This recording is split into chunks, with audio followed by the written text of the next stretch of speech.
Coming up on Let's Get to the Points. So you sold your house, is that right? We sold our house and about 90% of our possessions. Since you book a lot of Airbnbs, what are some of your criteria when you're searching? The worst experience that I've had was on our first overseas trip. Pictures looked great. The host that's checking us in, honest to God, you wouldn't know if it was the meth guy on the corner or an actual working for the company. Hyatt is my favorite and everyone's favorite hotel program. Tell us about the best deal you found. I would say it was a bucket list flight for the wife and I. And now, let's get to the points. She loves traveling luxuriously for a fraction of the cost. It's Serena. He embraces every travel experience, and he proves adventure is found everywhere. It's Miguel. She teaches you and your family to travel on a budget while indulging in a little bit of occasional luxury. It's Nicole. And he loves using his points to fly some of the world's best airlines in first class. It's Mitch Shannon. Hi there, and thank you for joining us on Let's Get to the Points video and audio podcast, where we bring you the very best in tips and tricks in the world of miles, points, and travel. I'm Mitch Shannon, and I am joined by my co-hosts who love traveling the world with their families using their credit card, points, and miles. First up, she's our travel and points guru who couldn't care less about Amazon Prime Day, but if it's a new Capital One card offer, she is all over that. It is Serena. Hi, everyone. He's the points and miles best friend we all want and need, and we are lucky to have him with us. We love you, Miguel. What's up? And it must be July because I see Nicole has a new set of headphones there, and I'm guessing that's American Express Dell Platinum credits. Is that what it is? Yes, sir. Please help us out. Click that subscribe button now to our YouTube channel, Spotify, Apple Podcast, or wherever you watch or listen. Also, give us a like and leave us a comment below. And please tell us what you think about our show. Let's do it. Let's get to the points. All right, tonight we are going to talk about a topic that many of you have written to us about and share with our show. That topic is family travel. And we are so fortunate to have our third guest ever joining us tonight. He and his family, they've been traveling the world the last 5 years, staying primarily in Airbnbs. Nicole, I think you might like that. And he's earned millions upon millions of credit card points. And our favorite part about him, he's a huge advocate of the motto, earn to burn. Now, if you've seen him on Instagram, I think you would agree he's the epitome of family travel. Gang, I think we all need to welcome our next guest, Lucas Corbett, to our show. Lucas, welcome. Little round of applause. Thank you for having me, guys. Excited to be on. Yes. Welcome, welcome. Welcome. We're happy to have you. Thank you, guys. Amazing intro. We are so excited for you to be with us. I mean, you family travel. Yeah, it all started almost 6 years ago. We got a giant tax bill in the mail. We had just got annexed by the city, and we were frustrated that even if we pay this house off, we're going to have a big bill every month. And so I started exploring the world of Airbnb and how we could travel the world and actually pay less than what we were paying for a house and have everything included with that. And it just so happens that you can earn a lot of points and miles paying that. And this is years before Bilt was in the rent game to earn points. This is actually the only option to me at the time to earn a lot of credit card points and miles. So you sold your house, is that right? Correct. We sold our house and about 90% of our possessions. Friends and family thought we were crazy for what we were doing. Talked to my job at the time, and I was actually going to have a remote position, but in the end, it didn't work out financially for that. And October 31st, 2018 is when I left my job, and November 2nd, we had a month in Hilton Head, South Carolina, and that was our first destination. And this is a tax bill in Nebraska, you said? Correct. Nebraska has some of the highest property taxes in the nation. Does it which really? A lot of people find that very fascinating. I thought California was high. At the time, as let's say a $300,000 house, you might have a $6,000, $7,000 a year in taxes, which if you go around other places, it's a lot less than that. My first house was only a couple thousand, and then it just starts going higher and higher. And when you pay off a house and you still have $600 to $700 a month just in the taxes, it really starts to eat at you. I bet. I love this story, Lucas, because, based off of one decision you made, about 6 years ago, your life just completely changed, for you and your family. And I love this, Lucas. Oh, thank you. Yeah, it's been a whirlwind. My kids, we started when they were 3 and 5. They've seen, I think we counted up the other day, 19 or 20 countries so far. We have a few more coming this fall. That'll be new ones for them and for Lauren and I, who's my wife. They love it. They hate it. They love it. They hate it. I think everybody has their good days and bad days when travel. We always say it's travel day, and which puts us in a mindset completely different. So they're ready for delays, cancellations. but that's okay because we have lounge access. So Yes. Everything's better with lounge access. yes, it is. You know, I like that philosophy where you prep them mentally by saying, listen, it's travel day. It's almost like when you go in a hypnosis, like there's a snap and you're like, okay, just get ready. I'm going to try that, report back and let you know. Good luck, Nicole. I know. Yeah. I You already know my family, right? I honestly think it makes a big difference. Just prepares them. You know, there's going to be new surroundings, whether we're taking trains, taxis, airplanes. I mean, you know, we've done it to where there's 3-4 connections to get to a final destination. And even as adults, I think that can take a wear and tear on us, but just our kids who now have to blindly follow their parents through all this stuff. And so it puts them in a better headspace, I believe. And how old are they now? They actually have birthdays this week and in a couple weeks. So they'll be turning 9 and 11. They are ready. They know how to they prep their snacks. They have their entertainment sets ready. They're good to go. Oh, yeah. I mean, they have the iPads. We have plenty of snacks. Anytime I can pre-order a meal on a flight or a train, I definitely do that. Best parts of that is you're always served first if you pre-order for kids. And so instead of waiting an hour and a half or 2 hours for service on, like, say, an airplane, they come to them, find them right away before they typically start the main service. Oh, that's interesting. I never thought about it that way. I've only ordered kids' meals once, but it seems like it's a good strategy to get your meal service done quickly so you can get to sleep if you need to sleep. You get the food earlier. They can use the restrooms, get cleaned up before everybody has that opportunity on the aircraft. But don't ever ask to switch seats because then the flight attendants get a little angry with that. I'm going back to the beginning. You get this big tax bill. You decided that you were going to quit your job. What made you pick your first destination? Actually, one of my old appliance reps, he works for the Whirlpool Corporation. He had a family house in Hilton Head that he was like, hey, I can rent it out to you. It wasn't Airbnb for our first stay, but it was a phenomenal deal in Hilton Head. And we actually stayed there several times over the years. And then we just started looking at Airbnbs. And, you know, once you start putting those on credit cards, or, I mean, I don't know how deep you want to get at the beginning as far as grocery store purchases, you know, to maximize benefits and all that stuff. And then we just kind of hit the road. Anywhere we're in the United States, we drove for the first couple of years. That's quickly changed. So the wife and kids will fly out to a destination and I'll drive. Internationally, obviously we fly. I'm getting into a lot more rental cars the last year or so, but typically it's just training between European cities. Okay, so you're mixing between international and local travel. What percentage would you say is international versus here in the US? Overall, I'd say we lean 50-50. To be honest with you, I mean, we spend several months a year in Spain and hopping around to other countries, but we do have access to the in-laws house in Arizona. So we're there probably a month or two, and then Nebraska is our main base. 2025, I want to focus more on the Northeast for the fall to see the foliage. Does your wife work? Yes, she's a CPA, and so she has a small firm and a couple clients, and it works out well. Everybody's pre-versed on when we're doing international destinations, time changes, anything like that. So big on not taking phone calls, working over email. And are you back to work or are you still not working? Just recently, I started just an online service, family flight deals. Just on Instagram, I'm going to have a newsletter setting out cash economy deals. But for the last 6 years, stay-at-home dad, helping with homeschooling and helping with the wife's workload as well. Wow. As a teacher, I want to know, how's the homeschool going? Exactly. Do you still have hair? It's great. Tell us all about that. We're team carry-on, so anytime we travel, it's carry-on bags and small backpacks.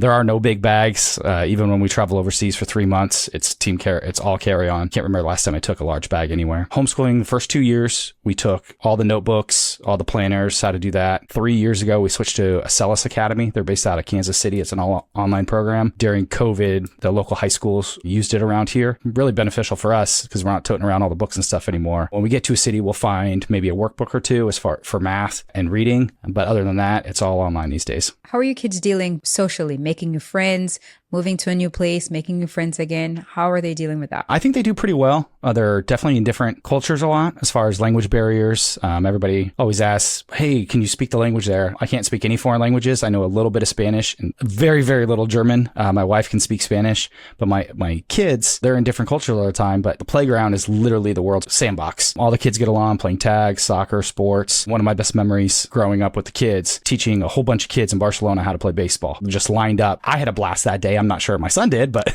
I had a great time. I think they're more mature in situations. I would literally let both my kids fly to anywhere in the world right now, navigating airports, lounges, getting on a train, just because they've done it so many times. Situationally, they do really well. Yeah, I mean, traveling is the world's classroom. It really doesn't get any better than that. I agree 100%. I mean, what better to learn about, history or any other subject than to actually see all these monuments or whatever it is that you read about that kids normally just read about in school, but they're seeing it, they're smelling it, they're there physically. That's awesome. This past spring, we were in Athens, and they literally were covering ancient Greece. And I'm like, guess where we're going this afternoon? And so we went and did all the tours. And I was like, literally just what you learned about. Let's go do a tour here or go to the original Olympic Stadium that they redid. That's pretty cool seeing those places with your kiddos. Are you the one that's spearheading the homeschooling? It's all you? 100% my wife. Oh. Yeah. I'm okay. not. So we rotate during the week for the last couple of years. We've rotated. I'll work, she'll work, back and forth. The kids would definitely prefer to do homeschool with her if you ask them. As far as the program itself, it's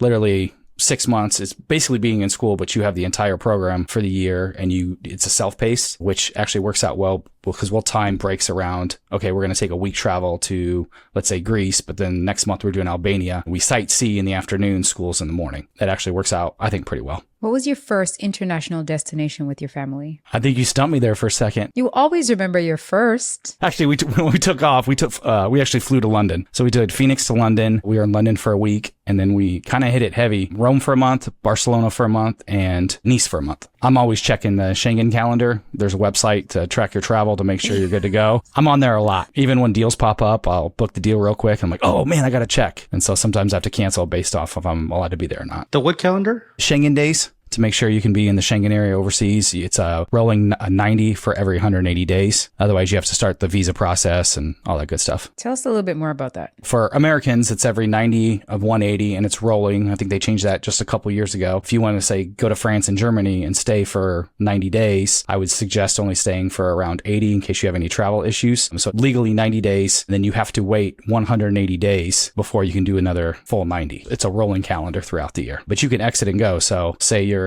now in the UK, you're outside of the Schengen area after the Brexit, but before they were part of it. So you can actually move around, but any travel days count. If you're connecting through Paris, that would count as one day in the Schengen area. I have booked deals over the years where I'm super excited for a trip, and then I go and I check my calendar. I'm like, I have to cancel. So that stinks. So Lucas, when you're in Europe, are you mostly booking hotels on points or are you staying at Airbnbs? Most of our travel is going to be Airbnbs. Typically, we book a month-long stay at a time. I always tell people if you're looking at an Airbnb for 10 to 12 days, look at the entire month. It literally might be $200 to $300 more for the month stay, and then we'll do side trips out of that. I'm a big advocate for side trips. My wife would argue against staying in one place for a little bit because otherwise every weekend you're trying to take a train ride or rental car somewhere else for the weekend. But for the kids, having that kitchen, extra room, extra space makes a huge difference. The average hotel room goes for these days. Airbnbs are in everybody's back pocket. I think it's still undervalued. I hope they don't raise the rates now. Airbnb gets a lot of bad press online, and I think it's unjustified unless you're doing a 1 or 2 night stay. Airbnbs are pretty much my bread and butter. Even sometime if you have chores, it's worth it. I'll be honest, I've only ever had one bad Airbnb stay, and that was years ago. I got great customer service from Airbnb, and I haven't had a single bad stay since, and that's probably been 4 years ago. Can you give us like a ballpark how much an Airbnb in Europe would cost for a month? I try to stick under $2,500 is my monthly limit. And remember, that includes all utilities. Basically, I don't say a service department as far as cleaning, but if there's any issues, you call somebody and something's fixed within 48 to 72 hours. Spain for the month of March was $1,750, and that was a 3-bedroom, 2-bath condo right on the beach. So every morning you're waking up to a beautiful sunrise and you can hear the oceans at night. That's a lot less than lots of people's mortgages. Correct. Spain for Airbnbs is magnificent. I stayed on the marina in Nice for $2,200 for the month. Balcony overlooking all the yachts coming in every evening. I do have a knack for finding Airbnbs that are undervalued. I just think if you look for that entire month time frame, you'd be surprised at the properties that actually pop up. And some requirements for the cities nowadays, they can't do short-term rentals, so you have to book 28 or 32 nights. I have no problem walking away from an Airbnb after 3 weeks if it's a great deal and we need to head somewhere else. You book for a longer time even if you don't need it because the deal is better that way. I'll email them my flight has changed or the train has changed. Hey, I need to leave 5 days early. And the hosts will always say, oh my God, is everything okay? I'm like, yeah, I had a great time. We have to get home sooner. How do you maximize earning points or miles when you book these Airbnbs? Like which cards do you use? And do you do any stacking to earn additional points through some type of portal or anything like that? Anytime there's a grocery bonus on a card where you can buy gift cards at the grocery store or using the Chase Inc. at Staples as far as buying Airbnb gift cards. One of my favorite places actually to book is through United Mileage X Shopping. It's just an app. You can only use it in the United States. States. Got in trouble years ago for using it internationally, and I was actually shut down for about a year. Oh, dear. A whole Yeah, year. that was fun. A year. That's a long time. Oh, yes. You can only do it on your phone. I had the VPN. I talked to upper level guys through whoever was doing the app, and they were like, sir, you shut down. Apparently, I had every red flag that you could have on that app at the time. Daily spend limits, all that good stuff. So I do the Mileage X app, and it's usually 2 to 4 times as far as shopping. It is travel since it's United's app. So whether you use Chase at 3 times, Built on travel day at 4, you can start getting multipliers on a $3,000 Airbnb. That's 3x on the United app. That's 9,000 United miles. It's 9,000 Chase points. And then Avios, if you book through the link, there's several airlines out there that let you book Airbnbs, and all you have to do is click the link and it'll take you to Airbnb from either British Airways, Delta, Qantas, I believe is another one. British Airways just went from 3 times to 2 times for every dollar spent on the website, and that hits after your stay. So you can, with the 3,000 stay, you're at least should be earning about 27,000 points, miles across all avenues. Once you start doing the grocery stores with 4 times or 5 times, or if you need a sub sign up, it helps greatly. So if you want to get crazy, I mean, you can say you did a $3,000 Airbnb stay and you got 80,000 miles out of it if you hit the sign up bonus at the same time. Yeah, at this rate, I mean, you can get a new sign up bonus every month just on your Airbnb stays when you're doing month-long stays. Yeah, it can get kind of crazy as far as how many points and miles earned just off that, which I have no problem with. I will say, you make mistakes in doing that. Just always make sure you grab the right credit card when you're at the grocery store for a multiplier. I found out recently that I was grabbing the wrong credit card in my slot, and so I was not earning the most. I thought I was. I have the Amex Business Gold, and they give you a $20 credit at office supply stores. So what I do is I buy the Airbnb gift card there for $20 and just keep adding it to my account until I need it. Oh yeah, that's awesome. I'll buy a stack of Airbnb gift cards and then just sit at the computer and plug them all in. I always try to, there's no rhyme or reason for this, but I always try to pay for the Airbnb stay and then just put a little left over on a credit card, like take the credit off, just if there's some travel insurance that I don't know about that would kick in at some point if something would happen. Another question with Airbnb. So since you book a lot of Airbnbs, what are some of your criteria when you're searching? You said you have a knack for finding undervalued Airbnbs.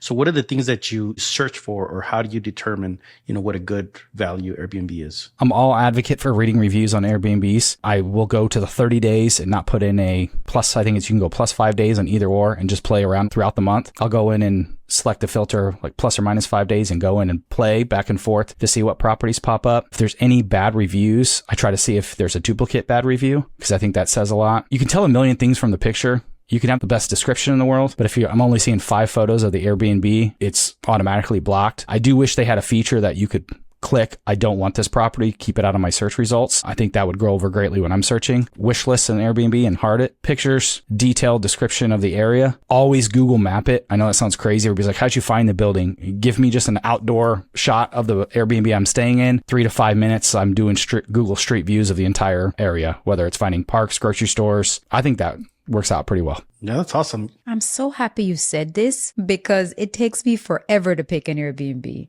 because I'm the exact. I'm like, I don't think it should take this long. Lucas, maybe you need to start a service where you help people like Nicole pick their Airbnb. Oh, that would be awesome. I've had that mentioned to me before as far as sitting down, like, what do you see here? I've been approached as far as from hosts saying, hey, can you tweak my Airbnb? There's some things I would tweak across the platforms. Anything you get in writing through Airbnb messaging becomes, I guess, the policy for that flat. So if I need to change cancellation or anything with that, I always make sure I don't do any texting, emailing outside of Airbnb, just because then you don't have any protection if something happens. Events coming up, or, COVID, obviously everybody remembers COVID. The cancellation policies were super strict in a lot of places. I would email the host and say, hey, your country might not be open. I want to make sure I can get my money back. Here's December 1st for our January 5th stay. Can we cancel by then? If they said yes, then it's in writing in Airbnb, and that's what Airbnb would honor. Otherwise, if the host changes the policy for the entire platform, all the guests get the same cancellation policy. That's a very good point. And I just want to reiterate that, because sometimes an Airbnb host will ask you if you're on WhatsApp, and it's usually more convenient to text through that. So it's good to know that it's best to message them through the Airbnb app and not through WhatsApp. I had an experience in France. I think it was in Reims. Yeah, I didn't like that one bit, because it seems like as soon as I booked it, they just all grabbed their stuff and left. But I mean, it was dirty sheets, and we just did not want to stay there and kind of stayed away from Airbnb because of that. But it was a 1 or 2 night thing, and somebody was living in it. Now, speaking of that, what have been some of your bad experiences with Airbnb? The worst experience that I've had was on our first overseas trip. Pictures looked great. Should have been a sign, because I had booked 4 Airbnbs and the first 3 had canceled. This one popped up and I was like, oh, this listing looks beautiful. Barcelona is one of my favorite cities now, but this just happened to be in Barcelona. And we get to the Airbnb. As we're driving there in the taxi, the driver said, have you been to this neighborhood before? And we said, oh no, we haven't. And his face changed quickly and started telling us all the bad things about the neighborhood, literally drove us by the police station to make sure we knew where it was.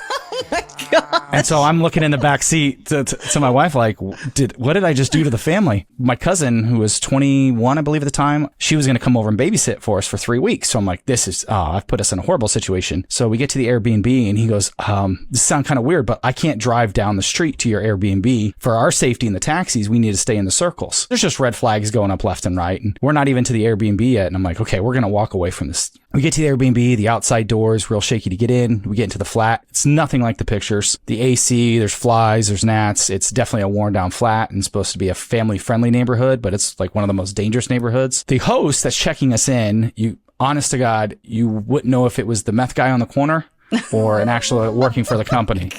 And so we're looking at each other like, what is going on? So, I'm asking like one of my trips. Yeah. I'm asking Nicole. I'm asking polite questions like, hey, is the neighborhood safe? Oh yeah, real safe. And then in those situations, you just let the person talk. So he's like, don't go out after 7. If you see people or stabbing, don't interact with them. I'm like, whoa, back up here, guy. So just how it happens, I'm like, what's that in the corner? And he's like, oh, I was like, that looks like a big security camera. And he's like, oh, we don't have any cameras. Well, that does look like a camera. So then he tells me it's a camera. I'm like, okay, that's not in the listing. He leaves. We have the keys. We call. This is like 9 o'clock and we just flown in from Rome. So our kids haven't. Of course, I got the great deal. So we had layovers. I can't remember where. So it's been 12 hours since any of us have had a proper meal. I call Airbnb and they're like, we can't do anything. Sorry. Safety is subjective to the situation you're in. So I just said to the lady, I said, and I'm also really uncomfortable because there's a camera in the flat. And that was the trigger, is like, oh, like whatever protocol they need to do. So I sent Airbnb the pictures of the camera in the living room and they said, okay, get a hotel for the night. We're going to try to work this out. Finally get a hotel. We get in the cab. I open up the door. We get in the cab. I tell the guy, it's like 9:30 at night. We're heading to the Exampiel area in Barcelona. And he's like, oh yeah, this is really bad. Like, you just caught me to come get you guys. So we take all of our stuff out. We get in the cab. I had called the hotel after a booking issue and I showed up at the front desk and the guy, I tell him where we're at. And I was like, is that a bad neighborhood? And he literally grabs my hand and he goes, you're safe now. I was like, what just happened? What just happened? Yeah, it was nuts. Obviously, trying to work it out with Airbnb. Long story short, Airbnb paid for 2 nights at a hotel. I ended up getting reimbursed within a week for the hotel. They gave us the entire money back that we had booked for our flat, which I think was about $21.50. And then they paid for 5 nights out of the month at our next Airbnb, which I walked to and inspected before booking. But it was definitely a wake-up experience as far as doing the Google Maps, checking out the neighborhood, reading about the neighborhood, seeing the building, and then reading about, any crime statistics or anything like that. So that was my first wake-up call in the Airbnb world, is booking the right property. Lucas, I was reading this article recently that was talking about how now Airbnb hosts, they kind of profile these Airbnb people that are coming through by checking out their Instagrams and their social media and maybe even approving or denying their rental just by doing a little homework on them. So 2 questions for you. Number 1, what would be some things that I could do to make sure that I have like a good profile of one of these really good Airbnbs that I want that are profiling me? And then the other part of that is, I've stayed at some really nice Airbnbs. I want to know what's one of the best Airbnbs that you've ever stayed at. Wait, Mitch, you stayed at an Airbnb? Where? I've stayed at multiple Airbnbs. I know after this show, he's not staying at them anymore. That's right. The police were involved. That's all I remember from that whole topic about your worst one. That's great to know that I haven't seen this article about they're trying to research the person that's coming. I would want to know who's coming to stay into my property, but just recently I started putting my Instagram handle. But I gave him a backstory when I always message an Airbnb host before booking a property and just say, hey, this is what we do. How's the internet? We work from home, have 2 kids, so we're not going to be a rambunctious family or anything like that, or a party situation. But I just started putting my Instagram handle in there in case they want to check it out. All my communication is in the Airbnb app.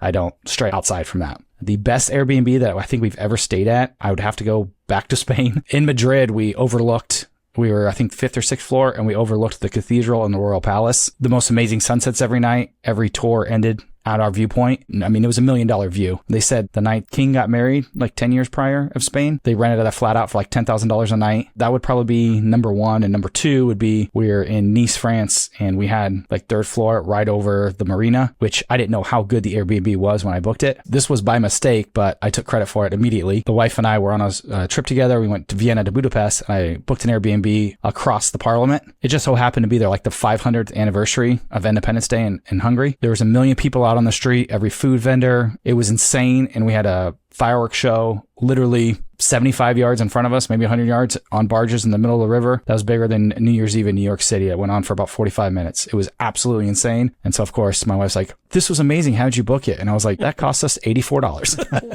Wow. So, and that's where, people not pricing certain events right. People have talked about, going to Paris during the Olympics, booking an Airbnb and not protected. It's the 30-day mark. I don't sweat over it, but I know once I reach 30 days, Airbnb protected. Do you mean you need to keep it within 30 days? So the host can cancel for lots of different reasons, but once you're under that 30-day window, and I know they just changed their Airbnb protection recently in a big promo, but that's where the Airbnb protection kicks in. So if I had booked a place for $5,000, they're going to give me X more or find me a place comparable and pick up the majority of the tab. If your host cancels within the 30 days of your stay, like 30 days before Correct. your stay. And I'll book out. The farthest I've ever booked out is 20 months on an Airbnb.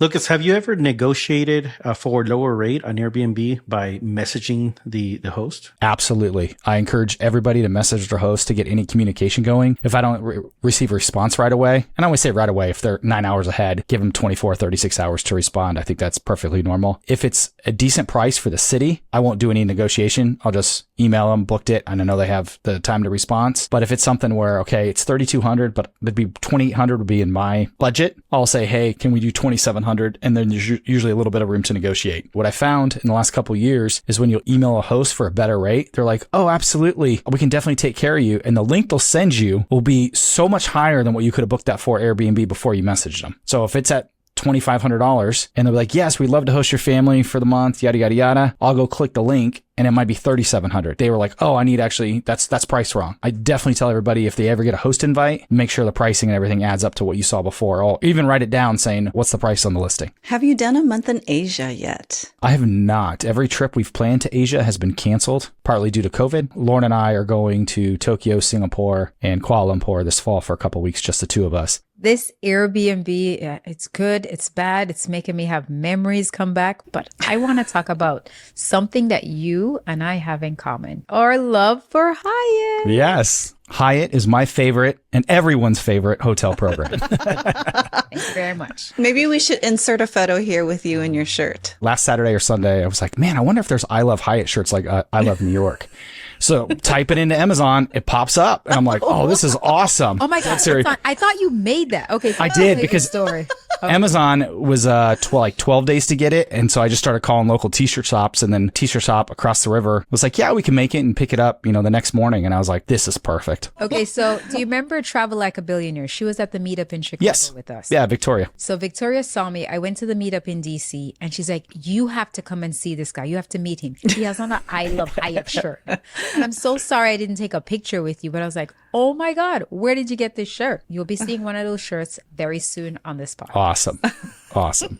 Yeah, I did meet up with Lucas for a couple drinks at the Rio in Vegas, a couple months ago? Yeah, it's end of May, beginning of June. Rio's a great place for a few Hyatt nights, everybody. The remodel is coming along very, very well. I'm actually shocked just in the transition that I've been there, where the all new carpets, flooring, rooms have looked great. All the globalists get renovated rooms. At least that's what I was told as far as when you're checking in. Yeah, and then I think they just updated the menu again, right? Yes, they just released a new menu on Monday for Hyatt Globalists. Everybody was scared. Breakfast was becoming a buffet, but they went back to a more expanded menu. It looked pretty good. I think it's definitely worth it, especially because you have such low rates already to stay with. So one thing I find about Hyatt rates, and I think this applies to other programs, just because you see a rate, it will fluctuate. And I want to say even points. So even the point calendar that's out there, I've seen numerous properties where it was 6,500 points, and maybe they want people to come stay as far as a smaller category property, and then it's 3,500 in 2 weeks. So it's always good to look at the points calendar and see what something costs, but even they play with those rates all the time. Yeah, that's more common, I think, with Southwest Airlines, right? Where you just go and reprice it and get a refund on points. I've done it with Marriott, but I haven't really tried it with Hyatt to go back and see if the rates have dropped. So, Lucas, one of your big mottos is earn and burn. And I think that's, kind of near and dear to our heart, because that's what points and miles is all about, because we see all these devaluations. I want to know what's been some of your favorite redemptions that you've been able to do with your family. One of my favorite programs is Avios. Huge Avios fan, just like I'm a huge Hyatt fan. Iberia business class, I know it gets talked about as basic business class, but it's one of our favorite airlines to fly. You'd be shocked how many times the 4 or 8 seats open per year on award space. I know it's typically 2, but if you look long enough and hard enough, you kind of time it periodically where you're like, okay, within the next 2 weeks, I can pretty much guess that the 4 seats or 8 seats are going to go up on a flight. Family wise, it's going to be a cash fare. I'm all about great point values and mistake rates. 2 years ago, we did Amsterdam to Dubai via Saudi Arabia for $430 round trip in business class. Staff was great. We talked about going to Dubai, and I couldn't find a better pricing to get to Dubai, so that worked out very, very well. Last minute, we decided this past spring to leave Albania a few days early and head to Barcelona. Cabin was open 68 seats from Madrid to Dallas to Phoenix. For 42,000 points a person, I mean, you really can't beat it. I'm not huge on using points for intra-Europe flights just because I can usually rent a car or train it for a lot cheaper. We're doing Croatia ending in October, where the last Star Alliance flight is the 26th. Well, I have it booked to the 31st. So to use any of my status benefits, I now have to start playing around with flights to get to a destination that has a normal flight pattern, because that's something you run into as far as in the spring and the fall. I would say I think one of the hardest things in points and miles is being able to find multiple seats when you have a family, especially 4, 5, or 6 of you. And I was curious, maybe could you talk a little bit about on how you can be able to find multiple seats, whether it is, you travel in the main cabin or business class. What do you do when you're searching for your family? I'm always searching for 2 seats. I don't think anybody should automatically start looking for 4, 6, or 8, or how many family members you want to travel with. Once you find availability with 2, we have no problem. We've had the conversation years ago. I'll travel with my son. My wife will travel with the daughter. So if it's 2 and 2, hey, we're taking different flights. We can hang out at the airport. If it's a property that I have status at, I'll make sure I get there first to check in, just if there's any issues. I'm also the last one to leave. So if we're going back from Madrid to Chicago, I'll stay the extra day in Madrid. Anytime you book 6 months out, it's a phantom calendar. So I am banking on flight changes like you wouldn't believe. I know I'm booking something next spring. I'm almost 99% positive, I should probably say 75%, that something's going to happen with that flight. And then we get put on the same flight together. We've done that multiple times in last year. What would be some of your favorite airline programs for flights that are maybe family friendly for in this case? Family friendly airlines. I'll be honest with you. I've never had a bad experience traveling with the kids. I know it sounds crazy, but when we talk about getting ready for travel day, the kids are prepared. It was St. Jordi Day in Spain when we left at the end of April. I had little roses for the kids to hand out to the flight attendants. Flight attendants love gifts, so be nice to them. Been on numerous flights where people will get up and be like, oh, there's 2 kids behind us. Not bragging on my kids, but they're literally that good on the aircraft. We've done business class a few times where it's the 111 along the window. They can handle themselves. They hang out, food, beverage. We have hand signs, so they feel scared or there's an issue on the flight. They can put up their hand and thumbs up, thumbs down. Hey, mom, dad, I need help. That helps out knowing that they're in good hands, and the flight attendants usually dote on them a little bit more if you bring them a nice little gift or gesture in that way. The hand signals. That's a great tip. Yeah, the only time I'm going to say lost a kid, but not really. We were on the Saudia flight, and I look over to my wife and I'm like, where's Hampton? And that's our son. So we get up and we turn the corner into the front galley, and he's sitting there with like 4 flight attendants, just chit-chatting away for 20 minutes. They'd give him hot chocolate, cocoa, and I'm like, buddy, my wife's like, you got to go back to her. She's like, he's just so sweet. Telling about all his travels and where he's been and all that stuff. So. What a schmoozer.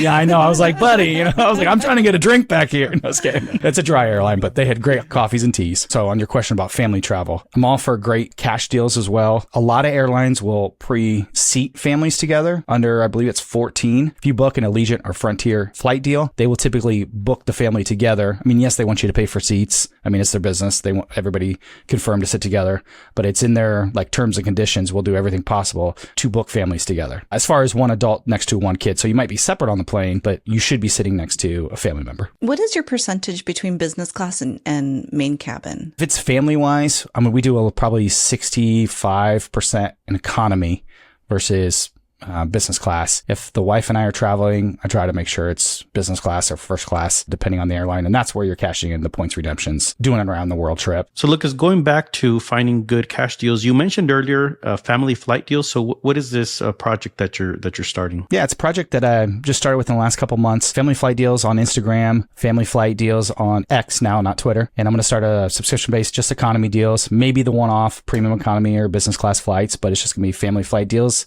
from from just intra-United States to all around the world. At any day and time, I can pretty much give you a price between major city pairs and tell you what's a good deal, what's not a good deal. So would you say Barcelona to Boston round trip for $200 or so is a good deal? That's a great deal. Earlier today, you posted that today, right? Yeah.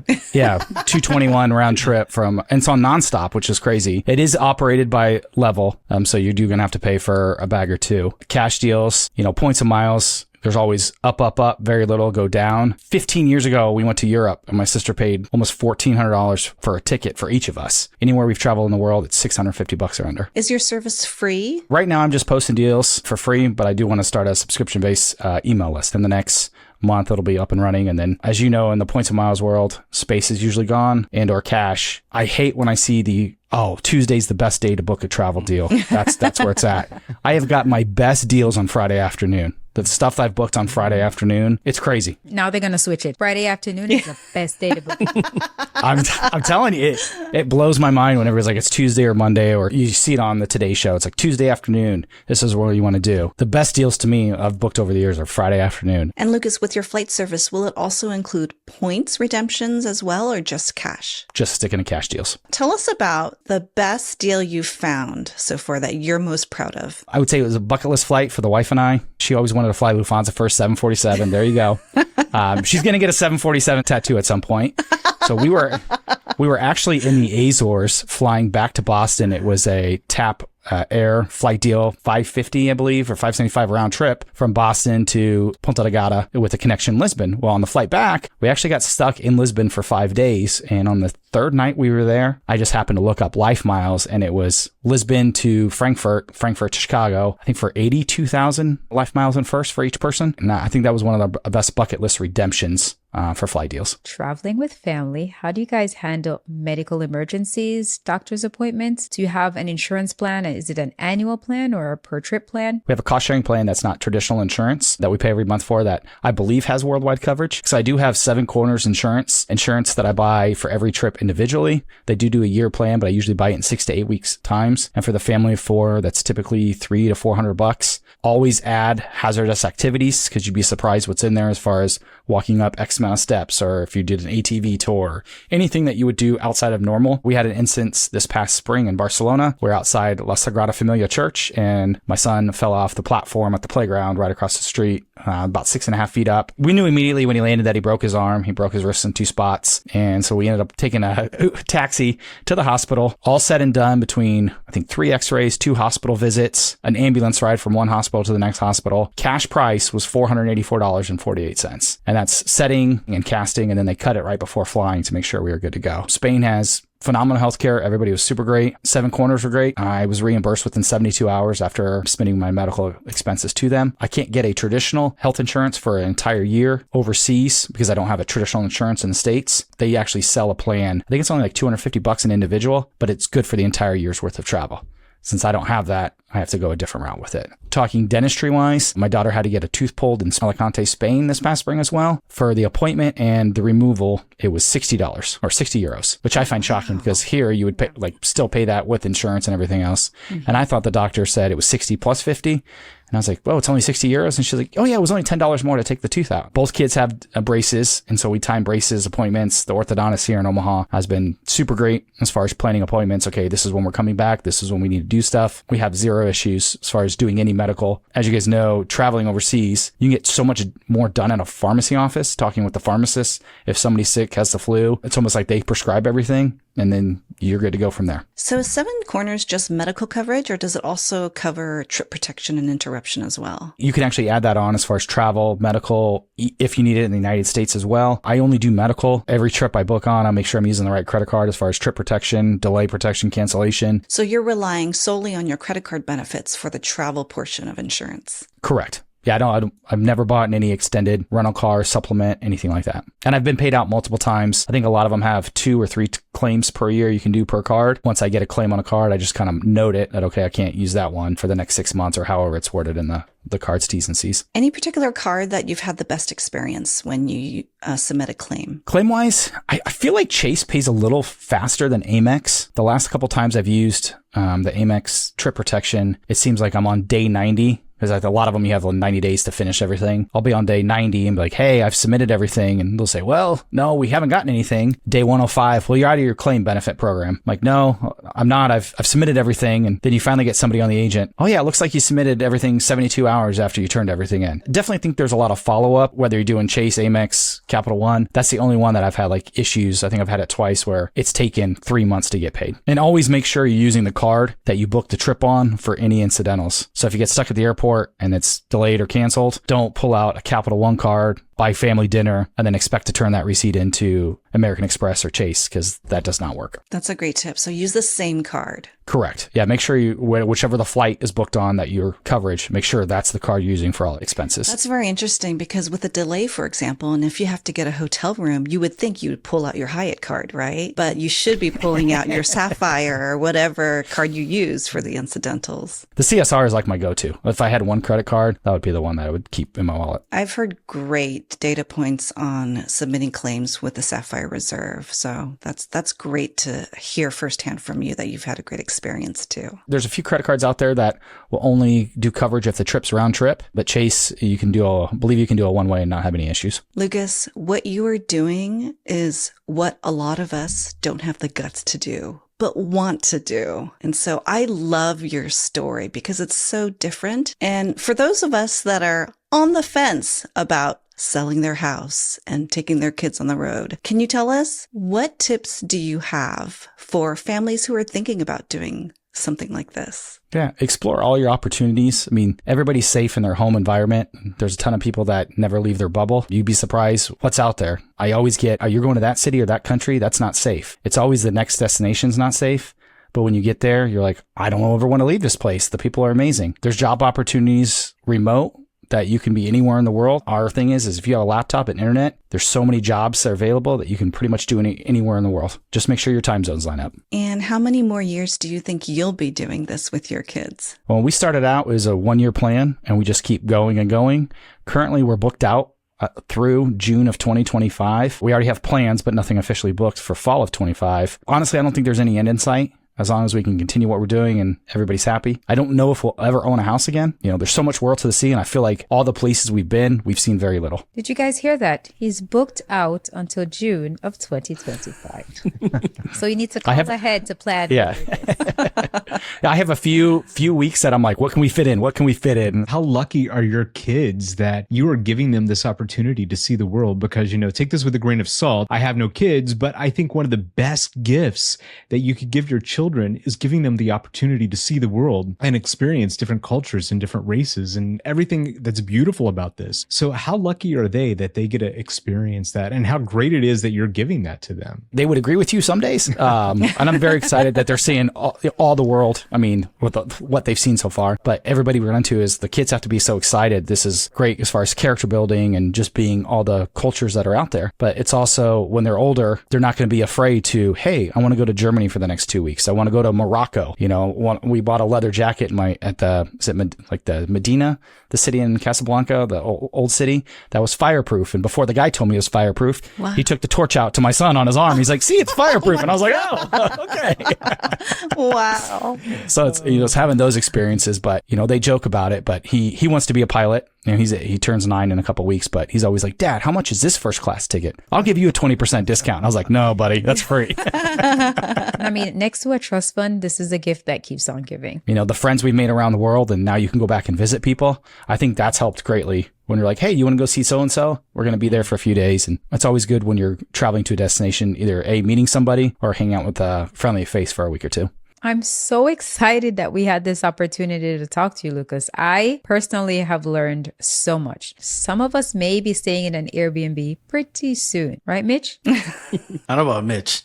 I've stayed at multiple Airbnbs. I'm going to send you my favorite ones in Thailand and Cambodia. That's what I'm going to send to you. Oh, awesome. Yes. Awesome. I can't wait to see those. Yeah, it's been great. Thanks for having me on today, guys. I really appreciate it. Okay, Lucas. Wow. What an incredible amount of knowledge you brought to us about Airbnbs. Thank you so much for being on our show. Thank you guys for having me. It's been great talking to you guys. Thank you, Lucas. Yeah, thank you, Lucas. Thank you. Yeah, thank you. All right, it's now time for Nicole's wins and losses. Nicole, wins and losses, and Serena, you got a special one for us too, right? We do. Stay tuned.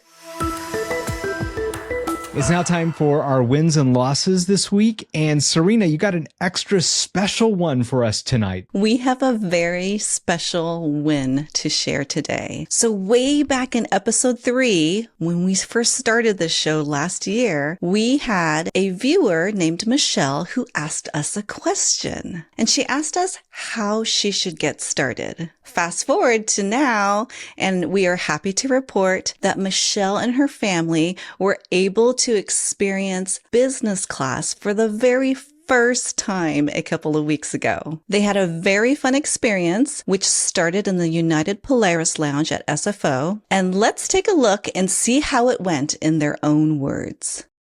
Well, this is different. It's different. This is really weird, guys. I'm actually really scared for some reason, or I'm just excited. But business class. OMG. Look at these seats. Okay, Mom, stop. TAP Air Portugal, a Star Alliance member, welcomes you on board. Here you are. You're going to sit next to Lauren. What do you think, Emma? Are you excited? Suffering an economy. What do you think? Yeah. I'm on TAP Portugal, and this was a 3.5-hour delay, but we got to hang out at the Polaris Lounge. Thank you for the pointers. I am in my first ever business class seat, and I'm in a little cubicle here.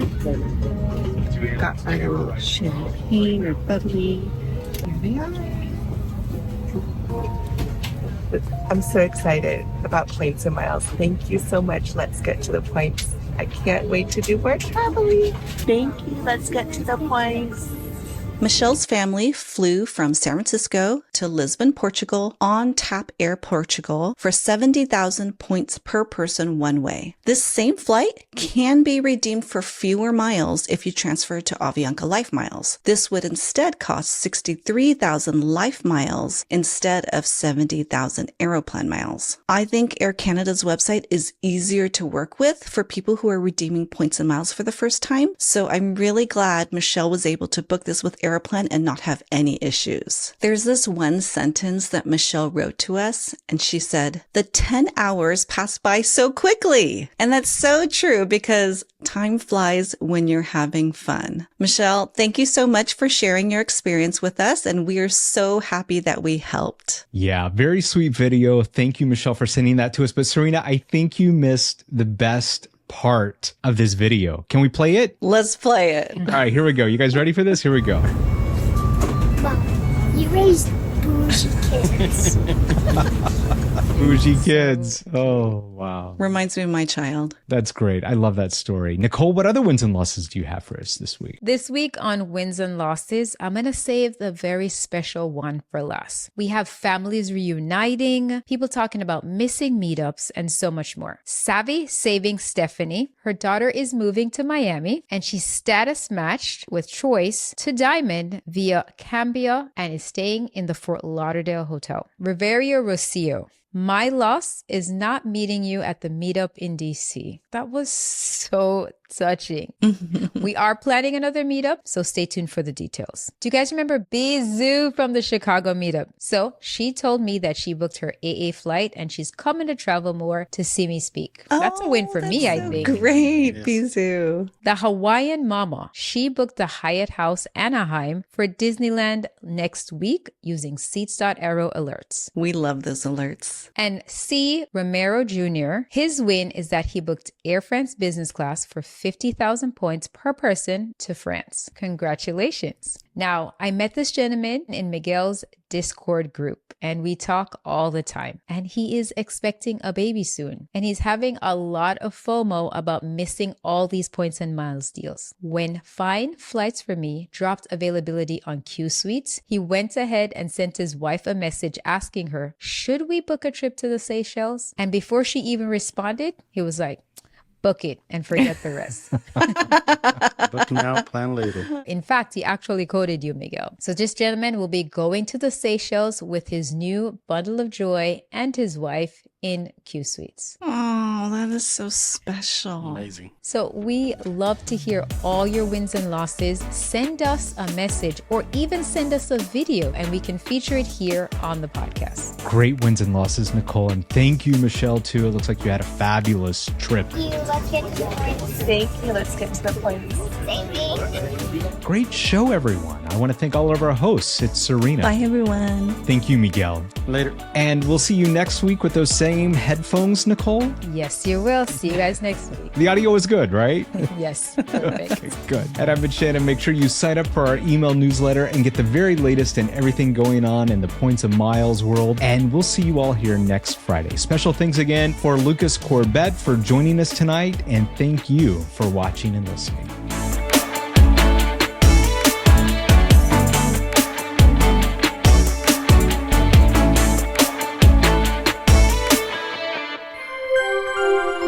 Let's get to the points.com.